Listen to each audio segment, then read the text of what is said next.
জনগণের ভাগ্যের পরিবর্তনের জন্য আগামী 26 সালের ফেব্রুয়ারি নির্বাচনকে দাঁড়িপাল্লা মার্কায় ভোট দিয়ে বিপ্লব সাধন করুন। আল্লাহ রাব্বুল আলামিন আমাদেরকে সেই বিপ্লবের শরীক হওয়ার কবুল করুন। আসসালামু আলাইকুম ওয়া রাহমাতুল্লাহি ওয়া বারাকাতুহু।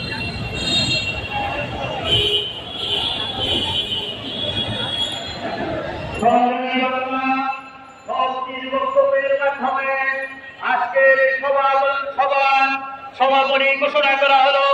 সম্মানিত ভাইরা, সুশৃঙ্খল ভাবে সবাই যার যার মতো স্থানে চলে যান। সকল রাস্তা সুশৃঙ্খল ভাবে পরিষ্কার করে দেন। গাড়ি ঘোড়া চলার জন্য সুব্যবস্থা করে দেন। সংগ্রামী জনতা জায়গায় সুশৃঙ্খল ভাবে সবাই চলে যান। সংগ্রামী ভক্তরা, আমাদের সমাবেশের কাজ এখানেই সমাপ্ত।